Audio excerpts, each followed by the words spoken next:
হরে কৃষ্ণ, জয় নিতাই, জয় গৌর। তো আজকে যে ভিডিওটি আপনাদের সামনে আমি নিয়ে আসছি, তো সেটি হচ্ছিল একাদশী, অর্থাৎ পবিত্রা রোপিণী একাদশী। তো আগামীকাল অর্থাৎ শুক্রবার, তো শুক্রবারে এটা আপনাদেরকে তো পালন করতে হবে, সবাই আপনারা জানেন। তো দ্বাদশী যুক্ত, যেহেতু একাদশী তো আজকে লেগে গেছে অলরেডি, কারণ আজকে বৃহস্পতিবার লেগে গেছে, আর হচ্ছে কালকে যেহেতু দ্বাদশী যুক্ত, সেই জন্য কালকে সকলে করবে। তো আপনারা করবেন, নিষ্ঠা সহকারে করবেন।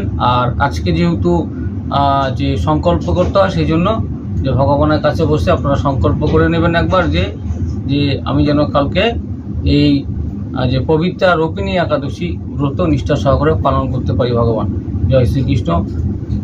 তো রাধা মাধব। তো এইভাবে আপনারাও সংকল্প করে নেবেন ভগবানের কাছে, যাতে আগামীকাল নিষ্ঠা সহকারে করতে পারেন। আর একাদশী ব্রত তো আপনারা পালন, যারা এখনও পর্যন্ত শুরু করেননি, অবশ্যই করবেন। যে ছোট বড় বলে কোনো একাদশী হয় না, তো প্রত্যেকটি একাদশীর যে মাহাত্ম্যই মানে গুরুত্ব কিন্তু এক আর কি। মাহাত্ম্য আলাদা আলাদা, কিন্তু গুরুত্ব এক। তো একাদশী যেটা আপনারা আগামীকাল সকলে মিলে আমরা করব, সেটা হলো পবিত্রা রোপিণী একাদশী 2024। তো সকলেই পালন করুন। আর এই একাদশীর যে ব্রত উপবাস করে থাকবেন, তাতে আপনারা কিন্তু যে মোটা যে দানা সাবু, সেটা আপনারা প্রসাদ হিসাবে নিতে পারেন। এছাড়াও যে কাঁচা যে ফল, অর্থাৎ যেটা যত রকমের মোটামুটিভাবে ফল আছে, সেগুলো আপনারা নিতে পারেন। সেই ফলগুলো আপনারা কিন্তু এই ভোগ প্রসাদ হিসাবে কিন্তু আপনারা গ্রহণ করতে পারবেন। এছাড়াও যে অনেকে বিভিন্ন ধরনের যে সাবু দিয়ে এবং পেঁপে দিয়ে কোয়াশতে এরকম খিচুড়ি করে আর কি, কাঁচা কলা, যাই হোক পেঁপে কাঁচা কলা দিয়ে এরকম খিচুড়ি করে, সাবু দিয়ে আর কি, সাবুর খিচুড়ি, অথবা দুধ দিয়ে সাবুর পায়েসও করে অনেকে, যে হচ্ছে সেগুলো কাটিং মিস্ত্রির দ্বারাই আর কি। তো এইভাবে আপনারা কিন্তু প্রসাদ নিতে পারবেন। একাদশী ব্রত পালন অবশ্যই করবেন সকলে। আর যারা করেন তো তারা ভালো করেই জানেন, আর যারা এখনও শুরু করেনি, অবশ্যই পারলে শুরু করে দিন, অতি শীঘ্র, পারলে কাল থেকে শুরু করে দিন। তাছাড়া পরবর্তীতে যে একাদশী আছে, সেটার থেকেই আপনারা কিন্তু শুরু করুন।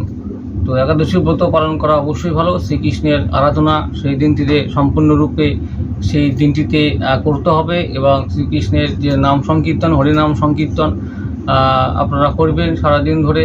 এবং জপমালা যারা যারা করেন, জপমালা করবেন। 16 মালা তো করার মানে যে নিয়ম আর কি, তো আপনারা চেষ্টা করবেন করার।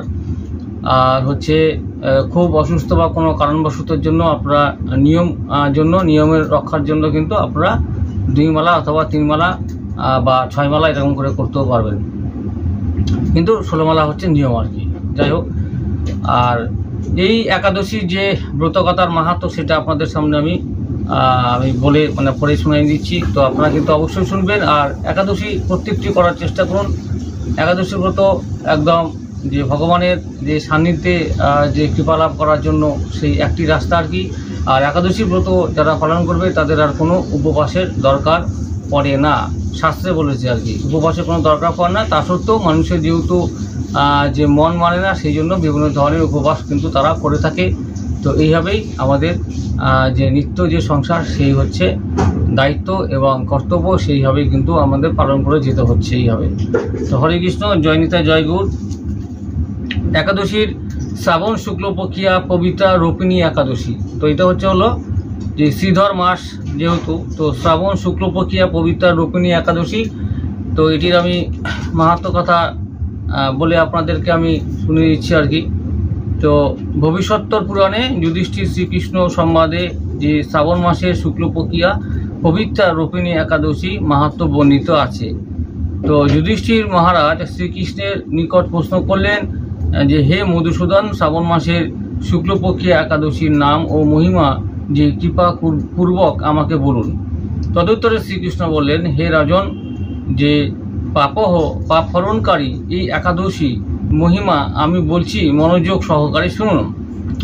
তো দাপর যুগ আরম্ভের প্রাক্কালে যে মহিষ্মতি পুরীতে যে মহিজিৎ নামে এক নৃপতি বাস করতেন। তিনি এই বিশাল রাজত্ব পেয়েও যে পুত্র সন্তান অভাবে যে অতীব যে মনস্তাপে দিন অতিবাহিত করেছিলেন। অপুত্রকের ইহ ও পরলোক কোথাও হচ্ছে সুখ নেই।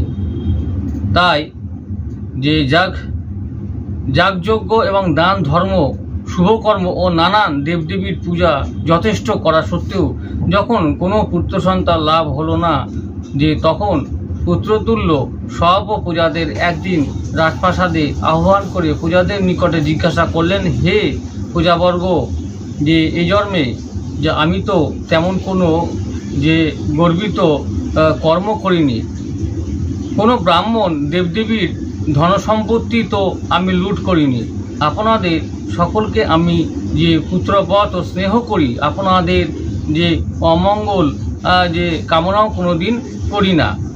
তো হে সজ্জনগণ, যে এরূপ ধর্মপথে থেকে আমি কেন অপুত্র হয়েছি? তো তখন কি হলো, যে এবার বলছে যে আপনারাই যে এই প্রকৃত কারণ বিচার করে বলুন। রাজার এই প্রকার যে বিনম্র যে শ্রদ্ধাপূর্ণ বাক্য শ্রবণ করে যে রাজভক্ত প্রজা যে ব্রাহ্মণগণ বিচার করে স্থির করলেন যে অপুত্রক রাজার পুত্র লাভ রূপ ও মঙ্গল ফল এবং প্রাপ্তির জন্য কোনো যে ত্রিকালজ্ঞ মুনি ঋষির যে পরামর্শ নেওয়া প্রয়োজন। তাই ব্রাহ্মণগণের উদ্দেশ্যে যে কিছুদিনের জন্য যে রাজ কার্য পরিত্যাগ করে রাজা ব্রাহ্মণগণ সহ গভীর বনের মধ্যে প্রবেশ করে এক দিব্য বেশধারী যে সর্বশাস্ত্র বিশারদ বেদজ্ঞ জিতেন্দ্রীয় ধর্মতত্ত্বজ্ঞ ব্রাহ্মণ ন্যায় দীর্ঘায়ু তেজস্বী মহাপুরুষকে দেখতে পেলেন। সেই বনের মধ্যে যখন গেল আর কি, ঢুকে প্রবেশ করলো, সেই সময় দেখতে পেলো আর কি। তো সেই মুনির নাম যে লোমশ মুনি। লোমশ তো ব্রহ্মার এক কল্পকালে সেই মুনির একটি লোম খসে পড়ে। তো ব্রহ্মার এক কল্প যখন কাল হয় তখন সেই মুনির একটি করে লোম খসে পড়ে, সেই জন্য লোমশ মুনি। এই কারণে তিনি লোমশ মুনি নামে পরিচিত। রাজা প্রণাম করে বললেন যে হে মুনিবর, যে বহু ভাগ্যে আপনার দর্শন পেয়েছি। মুনি বললেন, কে তুমি, যে কোথা থেকে এসেছো, কি জন্য এসেছো, যে তোমার সঙ্গে যারা এসেছেন এরাই বা কারা? তখন ব্রাহ্মণ প্রজাগণ বললেন, হে মুনিশ্রেষ্ঠ, আমাদের একটা সন্দেহ দূর করার জন্য এসেছি। ইনি আমাদের যে দেশে যে রাজা যে মহিজিৎ পুত্রহীন, তাই আমরা এই পুত্রহীন রাজার যে পুত্র সম পালিত প্রজা রাজার দুঃখে আমরাও দুঃখিত। তাই যাতে অপুত্রক রাজার পুত্র লাভ হয় এমন কোনো ব্যবস্থা করতে যে আজ্ঞা হয়। রাজভক্ত প্রজাবর্গের যে বাক্য শ্রবণ করে লোমশমুনি বললেন যে পূর্বজন্মে এই রাজা একজন যে গরিব বৈশ্য ছিলেন। বাণিজ্যের জন্য কোনো এক গ্রামে প্রবেশ করেন। জ্যৈষ্ঠ মাসে শুক্লপক্ষের যে দ্বাদশী দিন মধ্যাহ্নে কালে যে প্রচণ্ড রোদের তাপে কোনো এক সরোবরে জল পান করতে গিয়েছিলেন। এমন সময় এক যে সদ্যজাত বৎস যে সহ গাভী ওই সরোবরে জল পান করতে আসে। তখন ওই বণিক গাভীকে দূর করে তাড়িয়ে দেন।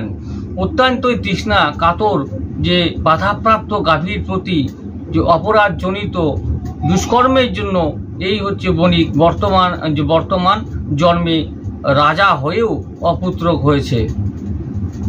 তো সেই গাভী যেহেতু জল খেতে গিয়েছিল সেই পুকুরে আর কি, এবং সেখানে যে সেই রাজা হচ্ছে তাকে দূর করে তাড়িয়ে দিয়েছিল জন্যই কিন্তু যে এখন সে হচ্ছে রাজা হয়ে কিন্তু অপুত্রক হয়ে রয়েছে এখনো পর্যন্ত, সেই জন্যই তার সেই দুষ্কর্মের জন্য। তো প্রজাগণ বললেন, হে মুনিবর, যে কি করলে আমাদের রাজার এক পুত্র হতে পারে? তদুত্তরে মুনি বললেন যে তোমরা এবং তোমাদের রাজা যে এবং সস্ত্রীক যদি জ্যৈষ্ঠ মাসে শুক্লপক্ষে পবিত্রা রোপিণী নাম্নী যে একাদশী পালন অর্থাৎ যে হরিস্মরণ উপবাস ও রাত্রি জাগরণ করতে পারে, তবে পুত্রহীন রাজার পুত্র লাভ হবে। তোমাদের সকলের যে পুণ্য রাজাকে যে অর্পণ করবে। মুনির আদেশে রাজা ও রানী যথাযথ রূপে ব্রত পালন করে অতি অল্প দিনেতে যে রানী পুত্রবতী হলেন। যে সর্বজনাকর্ষ সুন্দর পুত্র পেয়ে যে উভয়ে ধন্য হলেন। এই একাদশী ব্রত পালনে সর্বপাপ বিনষ্ট হয়, পুত্রহীনের পুত্রলাভ, ভক্তিমান ও ভক্তিমতীর যে ভাববল্লকে প্রাপ্তি হয়। তো এই একাদশী হচ্ছে মাহাত্ম পরে আপনাদের শোনানো হলো। তো শুনলেন যে এই একাদশীর মাহাত্ম হচ্ছে এতটাই যে গুরুত্ব যে সর্ব পাপ হয়তো বিনষ্ট যে হওয়া যায়। এছাড়াও যাদের পুত্র সন্তান এখনো পর্যন্ত হয়নি তো তাদের কিন্তু করা অবশ্যই উচিত। সেই জন্য একাদশীর ব্রত কিন্তু যে যে মাহাত্ম আলাদা আলাদা হলেও গুরুত্ব কিন্তু সব একাদশীর একই, আমি কিন্তু এটি কথাই বলছি। সেই জন্য যে সমস্ত যে মায়েদের এখনো পর্যন্ত সেই সন্তান এখনো জন্মলাভ হয়নি বা কোনো সমস্যার মধ্যে আছে তাদের জন্য কিন্তু একাদশীর ব্রত পালন একদম যে একনিষ্ঠভাবে করা উচিত। কারণ এখানে আমি বলছি না স্বয়ং এইখানে যে পুস্তক আছে অর্থাৎ যে শ্রীকৃষ্ণ ভগবান যে এখানে স্বয়ং কিন্তু এখানে একাদশীর যে ব্রত সেটা কিন্তু বলা আছে একদম পরিষ্কারভাবে যে অপুত্র যেহেতু রাজা ছিলেন এবং সেই আগের জন্মে অর্থাৎ সেই ভুলবশত সেই যে হচ্ছে রাজা যেহেতু সেই গাভীকে জল যখন খেতে গিয়েছিল তো জল খেতে তখন দেয়নি, দূর দূর করে তাড়িয়ে দিয়েছিল। সেই দুষ্কর্মের জন্য কিন্তু এই জন্মে সে হচ্ছে রাজা হয়েও কিন্তু তার পুত্র সন্তান লাভ হয়নি। সেই জন্য যখন লোমশ মুনি যখন হচ্ছে লোমশ মুনি অর্থাৎ ব্রহ্মা যখন এক কল্পকাল হয় সেই একটি করে সেই লোমশ মুনির গায়ের থেকে লোম খসে পড়ে, সেই জন্য তার নাম হয়েছে লোমশ মুনি। তো লোমশ মুনি, তো এই লোমশ মুনি যখন তার কাছে গেল বনের মধ্যে, রাজা তার হচ্ছে পূজার বর্গদের নিয়ে সঙ্গে, এবং সেই সময় যখন তো এই লোমশ মুনিকে প্রজাবর্গ যখন বলল যে যে মুনিশ্রেষ্ঠ এবং মুনিবর যে রাজার হচ্ছে এরকম অবস্থা কেন, যে এত কিছু করা সত্ত্বেও যে কারো তো ক্ষতি করেনি, উপকার ছাড়াও অপকার করেনি, কিন্তু তা সত্ত্বেও এই জন্মে সে হচ্ছে এত যে দান ধর্ম করেও রাজা হয়েও একটা পুত্র সন্তান লাভ এখনো হয়নি কেন। সেই সময় কিন্তু লোমশ মুনি তার আগের জন্মের যে ঘটনা সেটা কিন্তু তাদের সামনে তুলে ধরে যে সে এই দুষ্কর্মের জন্য অর্থাৎ গাভীকে যেহেতু জল খেতে দেয়নি, তাড়িয়ে দিয়েছিল দূর দূর করে, সেই জন্য কিন্তু সেই লোমশ মুনি তার যে আগের জন্মের যে ঘটনা তুলে ধরে এবং তার পরিপ্রেক্ষিতে পূজাবর্গ তখন কি লোমশ মুনিকে বলল যে উনি শ্রেষ্ঠ, এখন পুত্র সন্তান লাভের জন্য রাজার কি করণীয়, রাজা রানীকে কি করতে হবে বা কি করলে তাদের একটা পুত্র সন্তান লাভ হবে। তখন কিন্তু বলল যে পবিত্রা রোপিণী একাদশী ব্রত পালন করুন নিষ্ঠা সহকারে, ভক্তি সহকারে এবং রাত্রি জাগরণ করতে হবে এবং হরিনাম হরি গুণকীর্তন করে সেই দিনটিতে হচ্ছে সম্পূর্ণভাবে কাটাতে হবে এবং নিষ্ঠা সহকারে করলে, ভক্তি সহকারে, শ্রদ্ধা সহকারে এই একাদশী ব্রত পালন করলে অবশ্যই সে হচ্ছে পুত্র সন্তান লাভ করবে। এবং সেটাই করলো মুনিশ্রেষ্ঠ অর্থাৎ লোমশ মুনির হচ্ছে কথায় কিন্তু শুনে রাজা রানী উভয় কিন্তু তারা কিন্তু এই নিষ্ঠা সহকারে ব্রতটি পালন করে, অর্থাৎ রোপিণী যে পবিত্র রোপিণী একাদশী ব্রত শুক্লপক্ষিয়া শ্রাবণ মাসে। তো এই ব্রত নিষ্ঠা সহকারে পালনের পরে তাদের পুত্র সন্তান লাভ হয় এবং তারা কিন্তু তখন যে সমস্ত কিছু সুখ হচ্ছে ঐশ্বর্য কিন্তু সম্পূর্ণরূপে তখন ভোগ করতে থাকে এবং এই যে ভগবানের যে হচ্ছে কাছে যাবার সান্নিধ্য অর্থাৎ কাছে যাবার যে পথ সেটি কিন্তু তারা খুঁজে পায়। সেই জন্য এখানে যে লাস্টে অর্থাৎ শেষে কিন্তু বলা হয় যে এই একাদশীর ব্রত পালনের ফল যে পুত্রহীন, এখানে যে পুত্রহীনে পুত্রলাভ এবং ভক্তিমান ও ভক্তিমতীর যে ভগবল্লভ প্রাপ্তি হয়। তো পুত্রহীনে পুত্রলাভ অবশ্যই হবে, যেহেতু এখানে ভগবানের এখানে যেহেতু ভগবান যেহেতু স্বয়ং বলেছেন এখানে এই একাদশী করলে হবে। তো এই একাদশী যেহেতু বইয়ের পুস্তকে এখন লেখা আছে অবশ্যই নিষ্ঠা সহকারে করলে কিন্তু তার কিন্তু পুত্র সন্তান অবশ্যই লাভ হবে, যাদের এখনো হয়নি বা হওয়ার সম্ভাবনা নেই। তো এরকম নিষ্ঠা সহকারে আপনারা ব্রত পালন করুন, ভগবানের সান্নিধ্যে আসুন, ভগবানের কৃপা লাভ করুন এবং হরিনাম হরি যে গুণকীর্তন নাম সংকীর্তন জপ করুন। আর এইভাবেই কিন্তু একাদশীর দিন থেকে আপনারা কিন্তু যে ভক্তি ভরে কাটিয়ে তুলুন। হরে কৃষ্ণ, জয় নিতাই, জয় গুরু। তো আপনারা সকলে ভালো থাকুন আর আগামীতে আরও নতুন নতুন যে ভিডিওগুলো নিয়ে আসবো এবং কীর্তনের উপরে হোক বা গীতা যে পাঠ অর্থাৎ ভাগবত মহাপুরাণ পাঠ এবং চৈতন্য যে মহাপুরাণ সেটি পাঠ এবং বিভিন্ন যে জায়গায় ভোগারতির যে কীর্তন সেগুলো সমস্ত কিছু আমার এই একমাত্র যে ইউটিউব যে চ্যানেল আছে অর্থাৎ কেবি ভজন কীর্তন এর মাধ্যমে আপনারা কিন্তু পেতে থাকবেন।